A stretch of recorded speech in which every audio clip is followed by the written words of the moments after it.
Soy Natalie de la Torre. Y yo soy Mitzi Quinto, y esto es Ecos Patrimoniales, el podcast de todo y para todes, de todo patrimonio. Bienvenidas, bienvenidos y bienvenidas a un nuevo episodio de Ecos Patrimoniales Podcast.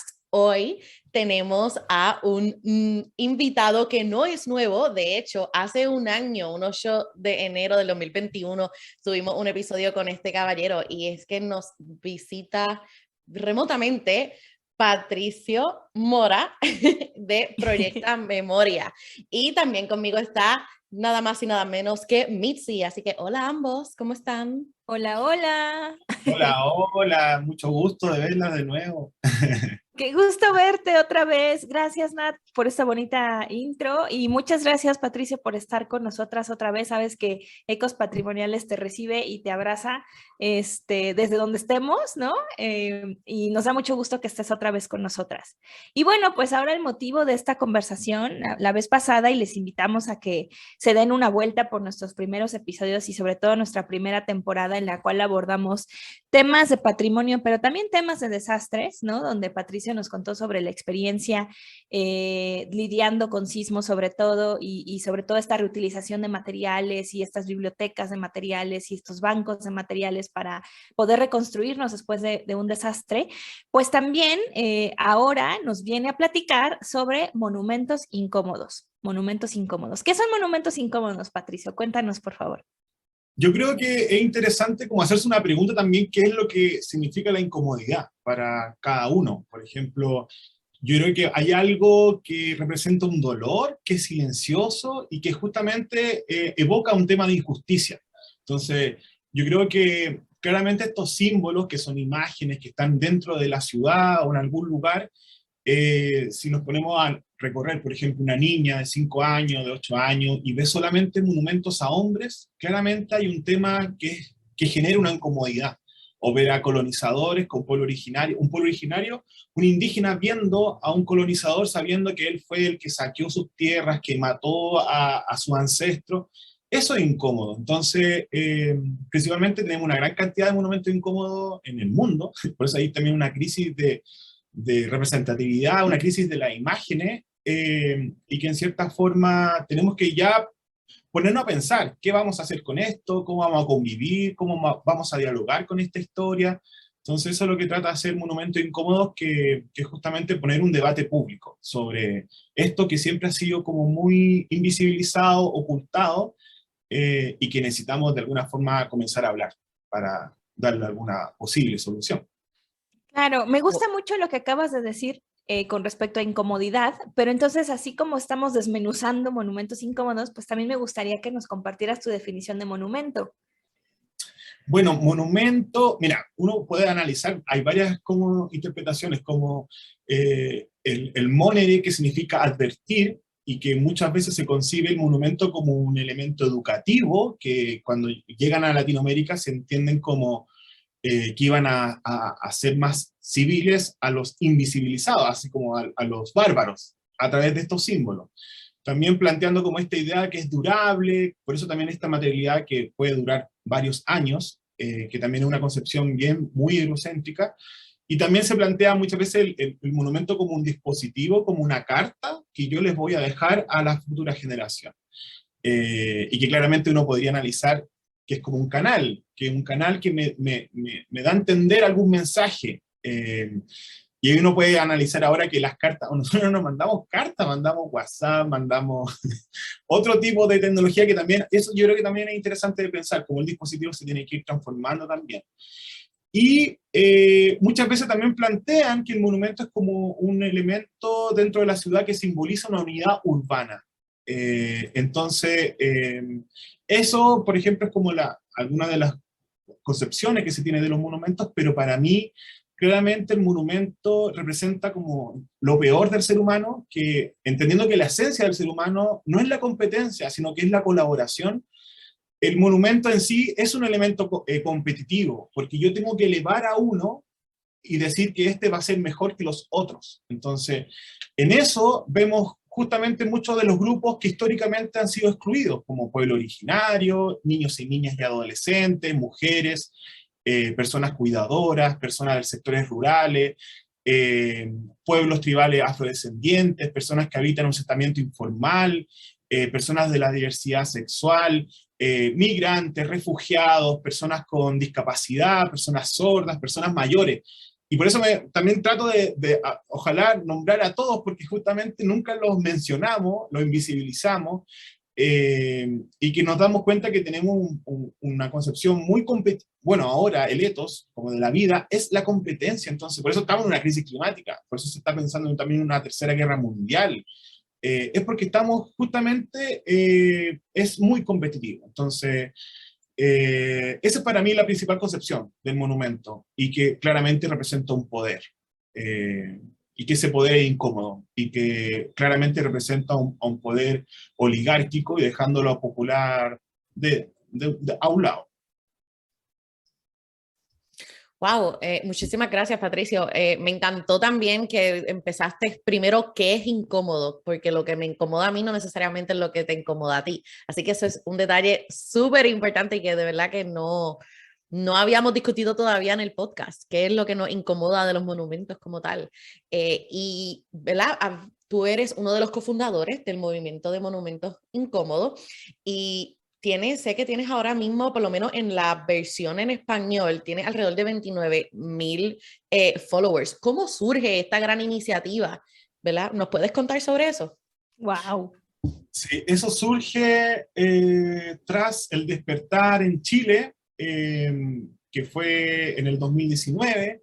Fue un levantamiento popular donde, en cierta forma, nos dimos cuenta que estamos viviendo en un sistema súper injusto, de que acá en Chile lo que se comentaba desde la autoridad es que se les iba a subir el transporte público, y que de alguna forma las personas que se levantaran mucho más temprano no se les iba a subir, no iban a tener esa diferencia de precio. Entonces fue como una violencia hacia la dignidad de la persona, de todos y todas y todes, en donde dijeron, bueno, tienes que levantarte a las 7 de la mañana, que acá en Chile entre las 6 y 7 de la mañana es como la gente que se despierta más temprano, pero por ejemplo los que tienen más poder se levantan más tarde. Y por eso también lo dicen. Entonces, pasó que había una crisis que nos decían que ahora era el momento de comprar flores, por ejemplo, porque estaban mucho más baratas, y nosotros decimos como, oye, en verdad hay gente que está pasando hambre. Siempre Chile se ha tildado como uno de los países más desarrollados en Latinoamérica o en el continente, pero en verdad los niveles de desigualdad eran brutales. Por ejemplo, acá en la ciudad, en Santiago, vemos que hay personas que tienen 9 metros cuadrados de área verde, y acá en otros sectores como 1 metro cuadrado por área verde. Entonces, eso afecta a la salud mental, la gente tiene problemas de salud, físico. Entonces, fue un despertar. Y ahí lo que pasó fue que ese estallido generó una respuesta hacia estos símbolos, justamente lo que representa esa desigualdad, que ha sido histórica, que no es solamente hace 30, sino que incluso desde la colonización, y que eso también llevó a lo que estamos teniendo como crisis climática, por ejemplo. Pero surge que empezaron a resignificar, a desmonumentalizar ciertos símbolos que representaban esta injusticia histórica, y que ahí nosotros dijimos, en verdad, esto es un archivo y esto tiene que contarse a las futuras generaciones, como por ejemplo lo que pasó también en México en 1992 para los 500 años de lo que siempre nos han dicho o nos han educado, que es el descubrimiento de América, pero en verdad es la resistencia indígena. Ese es el día, y que ha tenido varios nombres también. Entonces, era importante hacer público esta resignificación, estos dolores, estas incomodidades, para hablar. Entonces hacemos este Instagram, somos un grupo más de 7 personas, 8 personas, muy interdisciplinario, trabajadores sociales, abogadas, artistas, psicólogos, arquitectas, arquitectos, periodistas, antropólogos. Entonces un grupo súper diverso, historiadores, muchos historiadores indígenas también. Entonces como que tenemos y lo interesante es que somos amigos, siendo lo más entretenido como ustedes, porque lo pasamos bien. Eso es lo fundamental de todo. Qué bueno. Eso es lo principal, pues, como pasarlo bien. Y ahí nos empezamos a dar cuenta de todas estas resignificaciones, y que después ya con lo de George Floyd gatilla un evento más internacional. Entonces y que hay una crisis mundial de las imágenes, como desde la representatividad, de la injusticia, que es muy estético también eso, como entendiendo la estética como una teoría de la sensibilidad, pero que es sumamente política. Entonces, de ahí surge y dijimos, bueno, ocupemos una plataforma como un canal que es el Instagram y ya, bueno, estamos trabajando en una página web y así fue como surge que gatilla tras el despertar de Chile en el 2019. Wow, no, pues te agradecemos mucho también por esta contextualización, porque a veces también cuando vemos estos movimientos aislados, ¿no? De obviamente su entorno social, cultural, económico, político, pues de pronto pueden parecer, ¿no? Desde afuera y sin conocimiento como movimientos aislados o que obedecen a otras razones o que tienen otros móviles, pero en realidad, bueno, ahorita con lo que nos cuentas, ¿no? Nos ayuda mucho a entender cómo esta injusticia de pronto despertó, ¿no? Esta necesidad de expresarse y de cuestionarse si de verdad querías mantener una escultura, un memorial, una placa y en fin, ¿no? Entonces, bueno, pues gracias por esta explicación. Pero ahora te queríamos preguntar también, bueno, primero sabemos que digo, ahorita que nos dijiste cómo fue creciendo, nos parece muy interesante, pero también sabemos que ya tienes una versión en inglés, pues que existe una versión en inglés de la página de Instagram de Monumentos Incómodos. Entonces, también cómo fue que se les ocurrió, sintieron la necesidad o cuéntanos un poquito de este proceso también, porfa. Eso surge justamente con otro estallido que fue con lo de George Floyd en Estados Unidos.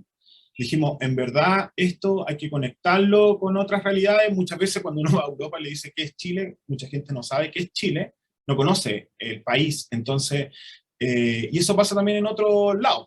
Al final, nosotros igual somos dentro de esos grupos que siempre hemos estado, o Latinoamérica en general, ha sido muy discriminada, súper racializada, como muy el tercer mundo, pero en verdad, si nos damos cuenta, aquí vive la mayor cantidad de indígenas en el planeta y son los que incluso han estado salvando el mundo, porque lo han protegido hace miles de años, entonces hay una conexión ética con la naturaleza, entonces era importante que acá desde Latinoamérica y desde Chile también se hablara sobre esto, sobre estas discusiones tan profundas de que como que la incomodidad, y entendiendo que estos símbolos también venían desde Europa, son muy eurocéntricos, o uno ve una concepción de otros, por ejemplo, que lo puede asimilar, pero al final no es lo mismo con la Cuatliclé en México, pero tiene una simbología de la naturaleza, de la fertilidad, de la maternidad, que es todo lo contrario, por ejemplo, en Chile, yo creo que en el mundo es así, pero solamente el 4,6% de los monumentos en Chile, en las capitales regionales, son a mujeres. Y todos los otros son hombres blancos, heterosexuales, militares. Y si uno lo compara, por ejemplo, con la Cuatliclé, es totalmente diferente. Como que hay una concepción desde la destrucción que vendría siendo estos símbolos a través más de la renovación, de la reconstrucción de la naturaleza. Entonces, por eso era importante también transmitir esas incomodidades y lamentablemente hay que hacerlo en inglés, bueno, porque en verdad es como el movimiento más como imperial, podría decirse como idioma, pero dijimos, oye, en verdad, esto resuena igual que en Chile allá con los confederados, que mandaron a indígenas, y bueno, después pasó en Canadá también, por ejemplo, con las iglesias que las quemaron producto de que encontraron a niños que habían sido asesinados, niños indígenas, y así también, por ejemplo, con los africanos en Europa, con lo que pasó, no sé, en Inglaterra, en otros lugares, o la misma estatua de Colón que se ha cuestionado mucho más fuerte ahora, tanto en Barcelona o en España en general. Entonces, ese le hemos dedicado muy poco tiempo, porque están pasando muchas cosas acá en Chile, pero que también es bueno activarlo, pero vamos a tener una página web muy buena con varios idiomas, entonces, para justamente hablar sobre los monumentos. Así que era necesario también dar ese paso, como difundirlo un poco más. Estoy loca porque salga esa página web, Patricio. Es justo y necesario, especialmente que va a estar en muchos idiomas, así que eso está súper brutal. Y qué bueno de verdad que tienes una página en inglés, porque yo creo que esta conversación hay que ampliarla y pues para bien o para mal, el inglés usualmente ese idioma que nos conecta a muchas otras personas, o sea, más allá de idiomas que hablan inglés como primer idioma, pero pues podemos comunicarnos todos juntos con eso, así que me encanta. Y quería preguntarte, ¿verdad? Tú muy bien acabas de decir que ambas plataformas, tanto en inglés como en español, se utilizan para transmitir estas incomodidades y estas situaciones que están pasando mundialmente. ¿Cuál ha sido la respuesta del público a tu propuesta de Monumentos Incómodos? Yo creo que lo más interesante es el tema de las discusiones que ocurren dentro de los casos. Por ejemplo, hay de todo, hay desde que se pueden tirar groserías, pero es lo menos, yo creo que es lo menos. Uno dice, ay, aquí van a pelear, se van a ofender de todo, pero en verdad hay discusiones súper interesantes y que justamente esa es la gracia, pues, como que empecemos a conversar. Lamentablemente tenemos que conversar a través de las redes sociales porque no nos podemos juntar de forma masiva, por ejemplo, con la pandemia. Pero yo creo que eso es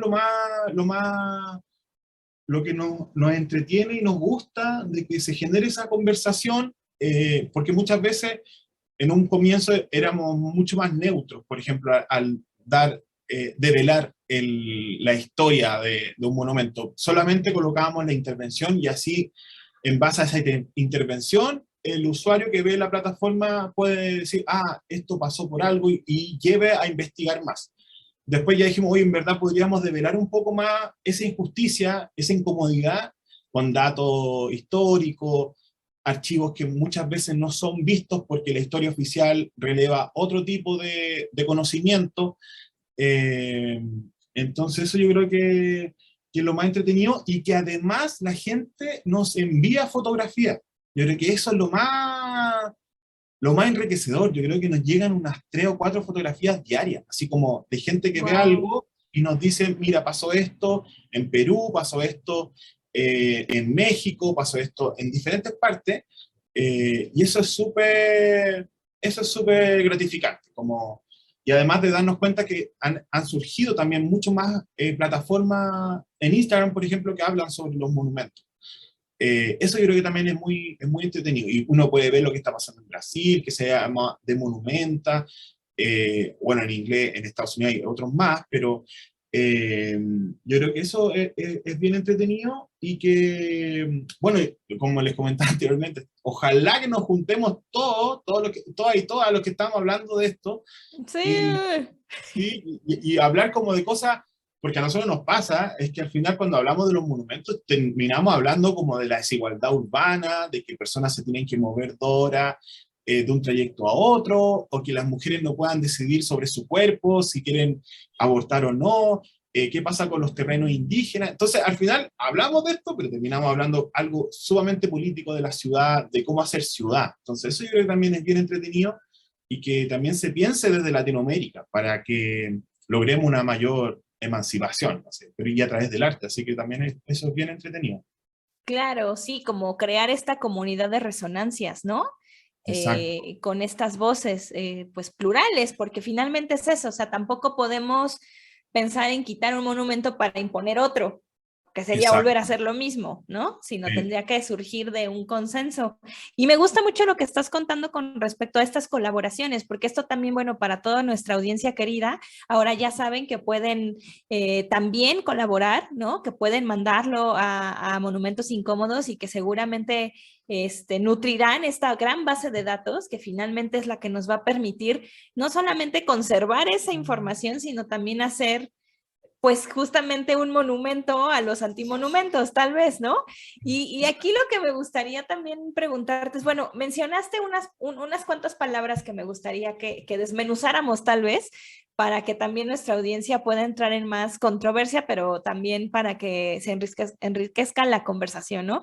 Pero, por ejemplo, mencionaste esto de las intervenciones, ¿no? Como esta resignificación tal vez de un monumento o de un espacio, de un memorial. Entonces, pues me gustaría que nos platicaras sobre eso desde tu experiencia en Chile. Sí, mira, en Chile, mira, hay un efecto que es bien hermoso, que uno cuando habla de intervención se imagina vandalismo, rayado, todo, pero yo lo digo como hermoso porque pasó que Gabriela Mistral, que bueno, es nuestra premio Nobel, ella incluso como mujer después de la Segunda Guerra Mundial obtiene este premio Nobel y a través de la poesía, la sensibilidad, que también es interesante, bueno, lo que estamos viendo ahora con Rusia y todo esto, pero es interesante cómo Gabriela Mistral, siendo mujer postguerra, tiene un rol importante, además de las diversidades sexuales, tiene un historial muy importante.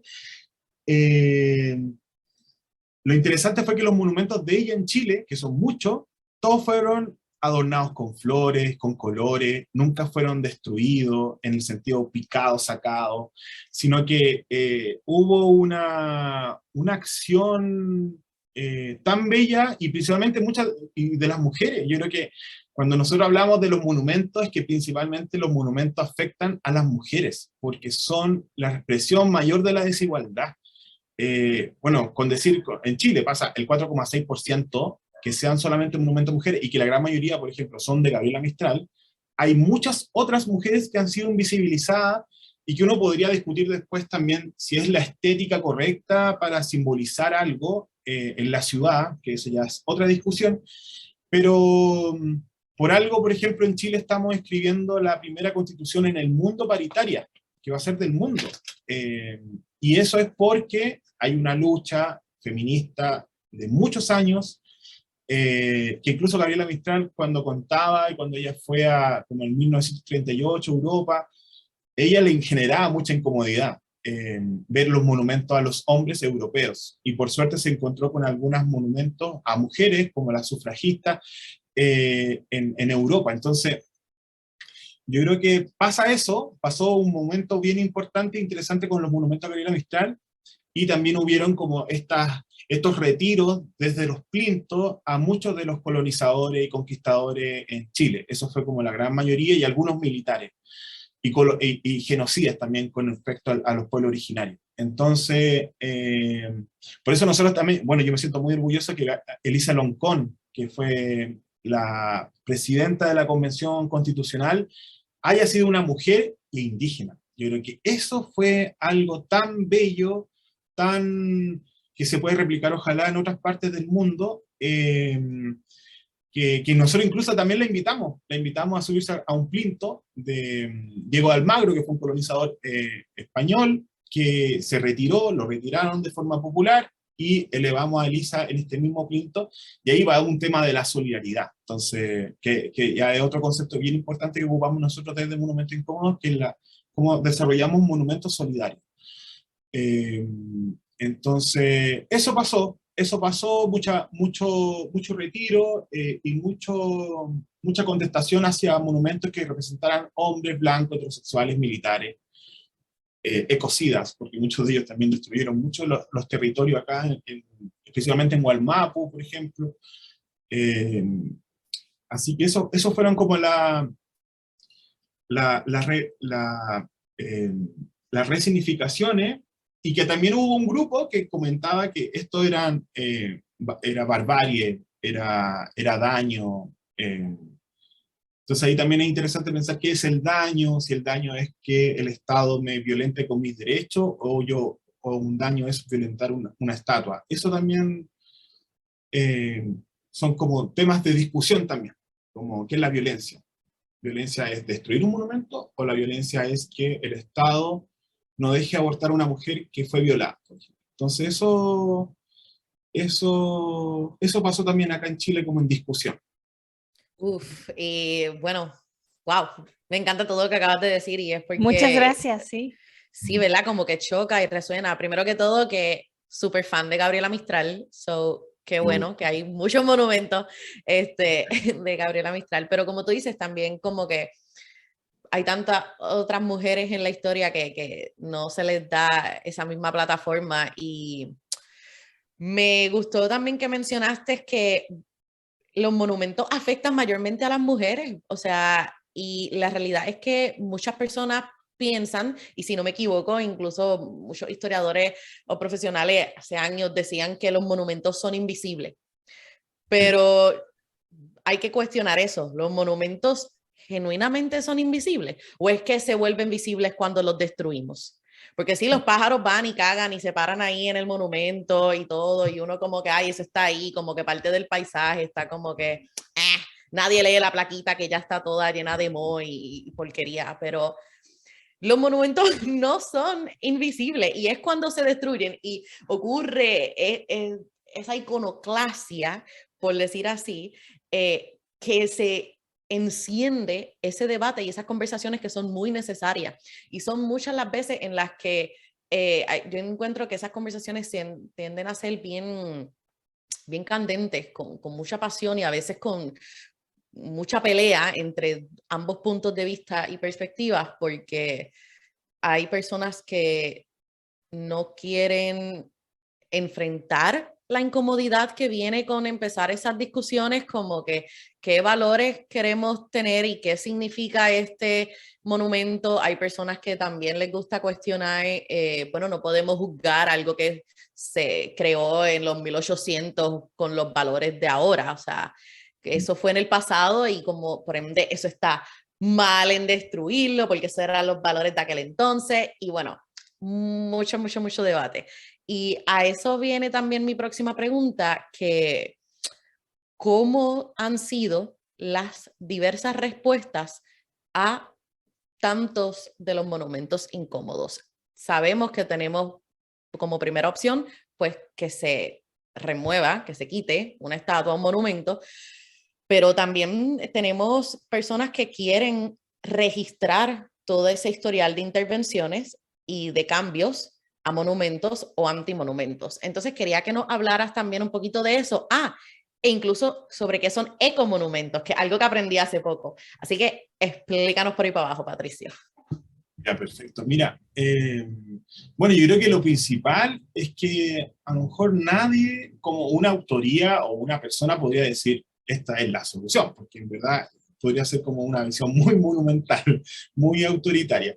Y yo creo que lo interesante es justamente que se comiencen a desarrollar estos diálogos y que estos diálogos también, por ejemplo, en Chile, que estamos discutiendo una constitución, es una constitución que va a ser, y esperamos que sea, paritaria, plurinacional, intercultural, más regionalista, no tan centralizada, por ejemplo, con los poderes, y así uno puede ir viendo con más derechos de la naturaleza, como un actor también importante dentro del debate, no solamente entre nosotros los humanos. Yo creo que eso es lo interesante, es que se tienen que generar esos procesos de discusión, cuáles van a ser nuestras políticas, y en base a eso, cómo también se reafirman y se sensibilizan a través de estos símbolos. Porque mal que mal nosotros, como yo creo que los seres humanos en general nos gustan mucho los símbolos. Lamentablemente hubo un quiebre, a lo mejor, por ejemplo, uno ve los pueblos originarios acá en los mapuches, para ellos el monumento era el volcán, el agua, el árbol milenario, eso era el monumento. También hay otras concepciones, bueno, de qué era lo importante. Yo creo que lo importante es que nos tenemos que quedar con la palabra de proteger. ¿Qué queremos proteger para el futuro? Entonces ahí hay ciertas emociones, sensibilidades que son importantes, y que a mí me pasa que a lo mejor también se ha planteado harto de que, por ejemplo, el barroco latinoamericano, puede ser una forma también de sobrellevar este sistema neoliberal, como el barroco entendiendo como una expresión que puede representar a los pueblos originarios, pero también al colonizador, y que se ve simbolizada en un elemento, y que hay un diálogo. Entonces, que claramente hay un diálogo que puede ser muchas veces injusto, pero hay un intento de querer conectar esas dos visiones, y que ahora van a ser más, porque en Chile vamos a ser plurinacional, entonces, y que en otras partes, bueno, en México hay no sé cómo será el sistema más político y si funcionará, pero yo creo que hay un paso a lo mejor de que tenemos que entender como ciertos monumentos no perdurables, durables, como eternos, como sagrados, sino que van a ser también cuestionados en el futuro, y que tienen que tener esta versatilidad de ser flexible, porque lo durable, como la piedra, también podemos tener elementos más flexibles. Y nosotros planteamos, por ejemplo, que en el tema del ecomonumento o lo ecopopular, que ya es como conectado con los grupos históricamente excluidos, con la naturaleza, y que muchas veces justamente estos grupos, como los indígenas, las mujeres, los niños, las adolescentes, son los que han protegido o quieren proteger más la naturaleza, entendiendo esta crisis global que tenemos, como que si estamos ahora en guerra, así como que se está viendo ahora con Rusia, no sé, o Palestina, nuestra principal guerra es contra la crisis climática. Eso yo creo que es como un elemento importante, y entender que estos monumentos justamente simbolizan esas violencias, esas desigualdades que generan este tipo de eventos. Entonces, yo creo que es importante, sí, desarrollar políticas públicas y que estén acompañadas, a lo mejor en el terminal del proceso, con monumentos, porque si es que hablamos de monumentos o monumentos ecopopulares, porque muchas veces el monumento se utiliza como un maquillaje, como yo quiero decir, bueno, las mujeres tienen más derechos, bueno, yo coloco un monumento, pero en verdad es así.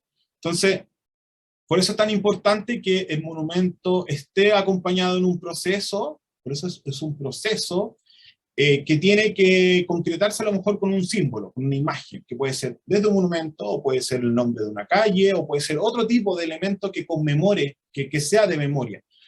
Y lo principal es que sea con un proceso continuo de educación, y entendiendo también que el monumento también representa una educación jerárquica de poder, que es la que hemos tenido ahora, que es un profesor que está adelante, que me dice qué es lo que yo tengo que aprender, pero en verdad, cuando uno va a una comunidad indígena, al final yo también aprendo mucho de ellos y de ellas. Entonces, hay que generar una educación que sea mucho más horizontal, más de diálogo, y eso mismo debiese pasar con los monumentos, porque justamente el monumento, como cuando llega a Latinoamérica, se plantea como yo voy a civilizar a los bárbaros a través de estos símbolos. Entonces, eso yo creo que tiene que ser como factor importante, que el tema de la educación intercultural, que sean flexibles, y que siempre estén con un proceso continuo de ritos, de educación para darle vida, porque si al final van a ser monumentos muertos, como lo que ha pasado ahora, que fue ya, bueno, hay que podarlo, hay que sacarlo. Entonces, también es interesante eso, y apoderarse también de los plintos. Yo creo que eso también es interesante, porque el plinto representa el elevarse a alguien, y justamente lo que tendríamos que empezar a elevar ahora es visibilizar a estos grupos históricamente excluidos, en esos plintos, para después ya dialogar y conversar. Pero eso es algo que lo hemos pensado en el equipo, y que también está, por ejemplo, el contramonumento, que es una acción más como, bueno, y los antimonumentos, hay como diferentes versiones, pero yo creo que cada territorio debería pensar su propia forma de conmemorar. Entonces, ¿cómo hacemos la conmemoración pública? Yo creo que eso también es interesante, que no podemos decir como una carta de la ONU que va a decir, o la UNESCO, se tienen que hacer así los monumentos, sino que, en verdad, desde nivel local. Wow, sí, es verdad, justo, vaya, Natalie y yo como que siempre habíamos tenido ciertas discusiones con respecto a esto de, bueno, es que en realidad la definición per se, ¿no? De monumento, ¿a qué obedece? Es como es como los desastres, ¿no? Que hemos explicado a lo largo de nuestros diferentes episodios. O sea, en realidad es natural o en realidad es sociocultural político. Entonces es lo mismo que un monumento, ¿no? Y ahorita, por ejemplo, en lo que tú estabas diciendo, pues me surgieron dos dudas. Una es, ¿decías pintos? ¿Sí? Plintos. Plintos. ¿A qué te refieres con eso? La estructura vertical, fálica, donde uno coloca el busto de una persona, no sé cómo le dirán, pero es como, por ejemplo, estas estructuras que son como de 2 metros, delgadas, okay. y encima está una escultura ecuestre o una cabeza de un hombre. Creo que nosotros le llamaríamos basamento o columna, o... Ajá, creo, porque sí. Gracias por decirnos, porque justo también de eso se trata nuestra comunidad, ¿no? De que podamos compartir e intercambiar conocimiento, y sobre todo estas terminologías. Tú, Nat, ¿cómo lo habías escuchado? ¿O tú sí habías escuchado esto? No, qué bueno que lo preguntaste, porque yo estaba como que, bueno, no sé. Estamos hablando de un busto, o sea, de un rostro de alguien. Sí, y que la estructura está como un paralelepípedo de 2 metros, de hormigón de cemento. Eso nosotros le llamamos plinto. Bueno, nunca había escuchado esa palabra. Yo creo que, o sea, yo le llamaría busto, pero puede que otra persona más tenga otro término para eso, pero súper interesante. Sería, valdría la pena ponerlo en Instagram y preguntar cómo ustedes le llaman a esto, así que, bueno, Claro, vamos a hacer un diagramita y le vamos a poner para que nos ayuden en este debate cultural latinoamericano. Pero creo que sí, que nosotros le llamaríamos basamento a cualquier estructura que justamente conformara esta base, valga la redundancia, ¿no? Esta plataforma sobre la cual ya se pone un busto, que para nosotros un busto literal solo es un busto, es decir, desde el medio pecho, ¿no? Hacia arriba. Sí. Podría ser también solo un rostro, también podría ser cuerpo completo, podría ser, como bien dirías, un cuerpo completo con elementos a lo mejor ecuestres, ¿no? O sea, podría estar en el caballo, arriba del caballo. Y bueno, yo creo que esto también abre mucho, digo, ahorita que lo estabas diciendo, ¿no? De cómo el monumento, la historia del monumento es transmitir un mensaje, pero puede ser que ese mensaje no sea conocido por todos, ¿no? Y de hecho eso es lo que sucede, que en realidad es conocido por unos muy pocos, muy, muy pocos, y esos que son los que están tomando las decisiones están normalmente en el poder. Entonces, todos los otros pues simplemente ven la imposición de ese símbolo. Y pensaba como en las pinturas europeas, justo que decías, ¿no? De esta tradición europea que después obviamente se trajo a América, pensemos estas pinturas como de los emperadores, de los reyes, ¿no? Donde hay toda una iconografía y por eso entendamos como toda la disposición de los elementos donde si están parados de cierta manera, si tienen la mano arriba, si tienen la mano abajo, si traen guantes, si no traen guantes, si traen mitras, si no traen mitras, si están sentados, si la silla es... Sí, o sea, es que es interesante y puede ser interminable ese mundo, ¿no? Ese submundo de significados que justamente nos hablan del rango de la persona, que nos hablan del rango de la persona, que nos hablan de la ocupación, del lugar, del origen, incluso hay unas muy interesantes que a mí me gustan, donde ya se ve otro momento histórico, donde a lo mejor la silla, por ejemplo, ya la tapicería de la silla, al principio era un damasco, ¿no? Que justamente a eso obedece el nombre de esa tela, ¿no? Y de pronto ya viene el, llamémosle entre comillas, descubrimiento de América, y de pronto ya empiezan a aparecer otro tipo de fibras y otro tipo de bordados dentro de las mismas pinturas.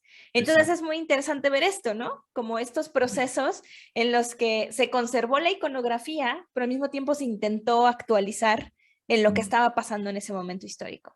Entonces, me gustó mucho lo que nos estabas contando. Incluso, bueno, me puse a pensar en esta definición de monumento, porque si nosotros nos vamos al diccionario de la Real Academia Española, y no porque creamos que puede ser la única definición, sino simplemente tratando de buscar una definición tal vez que nos venga a los tres que somos latinoamericanos y a los tres que podríamos pensar que hablamos el mismo español, que obviamente no es el caso, pero en realidad me llama mucho la atención que dice que es una construcción que posee valor artístico, arqueológico o histórico, que es una obra científica, artística o literaria, o que puede ser una obra pública y patente. Y también me interesa mucho que hablan del monumento nacional y del monumento natural. Entonces también hay una concepción como lo que tú decías, o sea, que sea hecho por la humanidad o que sea hecho por la naturaleza. Y también puede ser un monumento. Entonces creo que eso también nos aporta mucho con respecto a, por ejemplo, los paisajes naturales y culturales, como bien dices, ¿no? Las montañas, el poder ver formaciones rocosas, peñascos, los ríos, los mares, la costa. Entonces creo que esos también son nuestros monumentos y a veces estamos en esta idea política, pues seguimos pensando en otra vez el hombre ecuestre, blanco, europeo, poderoso sobre un basamento que está en lo alto y que es incuestionable, pero no nos preguntamos sobre la protección del monumento natural, que es una referencia cultural para que yo sepa que estoy en Chile, en una cordillera, o que estoy en los Andes, o que estoy en los Alpes, o que estoy en México, o que estoy en Puerto Rico, ¿no? O sea, sí. Como que también eso se termina dejando de lado cuando también son otros monumentos que hay que conservar. Sí, y ahí es, bueno, uno podría verlo incluso, bueno, ya lo he repetido 3 veces, pero con el tema de la crisis climática, es que justamente hemos hecho esta división entre lo humano y lo no humano como que en verdad patrimonio natural o patrimonio cultural, esa división genera efectos como simbólicos de esto, como en verdad, cuando llegan incluso los colonizadores, como que desprecian todo ese conocimiento ancestral de los originarios, se les dice que son bárbaros, alcohólicos, flojos, etcétera, y se menosprecia ese saber que tiene de un respeto diferente hacia la naturaleza. Por ejemplo, los pueblos originarios no tuvieron industrias, que es lo que genera el CO2, por ejemplo, como que había tal armonía que, y porque justamente concebían esta concepción de sus símbolos no tanto desde lo cultural o natural, sino que también lo que se plantea con la ecocrítica, que al final no es algo binario, sino que en verdad es una construcción entre los dos mundos. Y por eso también, por ejemplo, yo he tratado de explorar como la idea que, bueno, hay ciertos filósofos que plantean los estados-nación popular en contra de estos estados oligárquicos, como Gramsci y otros, por ejemplo, Mariátegui acá en Latinoamérica. Y por eso creo también interesante que lo he estado explorando un poco, es como de tratar de tener un estado de lo nacional ecopopular, en donde en lo eco hay una colaboración. Bueno, no sé si, yo creo que se sabe bien poco, pero que también, por ejemplo, los árboles y los hongos, todo este mundo, este tercer mundo de los hongos, de los Fuji, hay una colaboración increíble. Cuando hay un bosque y un árbol que no tiene agua, todo el sistema ayuda, y todos estos árboles y los micélidos de los hongos ayudan y le llevan agua a ese árbol, porque se entiende como un todo. Y eso es algo que justamente desde lo popular también pasa. Por ejemplo, entre las mujeres hay mucho más apoyo, entre los pueblos originarios también, y esos tipos de colaboraciones también tienen que como congeniar. Entonces, ahora en Chile se está hablando mucho de que queremos ser un estado, uno de los primera vez en su historia como un estado ecológico, como que en verdad en la Constitución queda el derecho a la naturaleza. Entonces, hay países que lo han hecho que no sabemos muy bien si han resultado o no, o los procesos tienen que ser más largos, o a lo mejor sí han resultado, pero yo creo que eso es lo interesante de comenzar a discutir, como desde la colaboración. Yo creo que eso es lo que va a llevar a que incluso tengamos paz, paz mundial, así como lo que está pasando ahora, por ejemplo, en Oriente. Así que eso, como tratar también de conceptualizar, de crear otras cosas, pero siempre con la colaboración. Wow, gracias. En verdad que está brutal todo esto que Chile está logrando y que espero que sea, tú sabes, el primer país que logre tener una constitución tan completa como la que ustedes están tratando de obtener, y que muchos otros países lo utilicen como ejemplo, porque es increíble que también, ¿cómo era? Una ecoconstitución, una constitución que, tú sabes, tome en cuenta la naturaleza, y eso entiendo que ya con lo que estamos viviendo con la crisis climática no debería ser ya una opción, algo bien proactivo que deben empezar a hacer los gobiernos, pero ya eso es una conversación para otro momento. Así que, como ustedes pueden ver, gente, cuestionamiento a los monumentos incómodos es una cuestión global. Y esto es un llamado a resignificar los espacios colectivos y esa tendencia hacia esta visión única de qué es la historia a partir de, ¿verdad?, del reemplazo de esas expresiones, poder visibilizar esa multiplicidad de voces, memorias e historias que nos definen, sea como grupo o como individuo. Así que le exhortamos que, si no lo has hecho todavía, que sigas a la página de Monumentos Incómodos en Instagram, o en inglés Uncomfortable Monuments, que increíble. Así que si tú te topas con un monumento incómodo en tu país, no importa en dónde estés, por favor envíales un mensajito a Patricia y a todo su equipo. Y recuerden siempre pensar críticamente sobre ese rol de los monumentos, que son estructuras y símbolos que, como hemos dejado claro en este episodio, no son inmutables, no son eternos y permanentes, y hay que repensarlos constantemente. Y bueno, eso es parte del mensaje principal que queríamos tener con esta conversación con nuestro querido Patricio, que te agradecemos un montón que hayas sacado de tu tiempo para hablar con nosotras. Súper, muchas gracias. Ay, muchas gracias, Patricio. Pues siempre es un deleite poder compartir visiones de la gran patria latinoamericana, ¿no? Y poder conjuntar estas visiones caribeñas, norte, sur, ¿no? Y bueno, pues de nuestra parte es decirte que nos gusta mucho tu trabajo y bueno, el de todo el colectivo. Entonces, pues cuenta con nosotras para cualquier discusión, charla, lo que haya con respecto a los monumentos, los desastres y lo que entendemos por eso, ¿no? Y bueno, pues ya con esto te agradecemos, Nat, fue un placer verte otra vez. Igual. Nos despedimos para escucharnos en nuestro próximo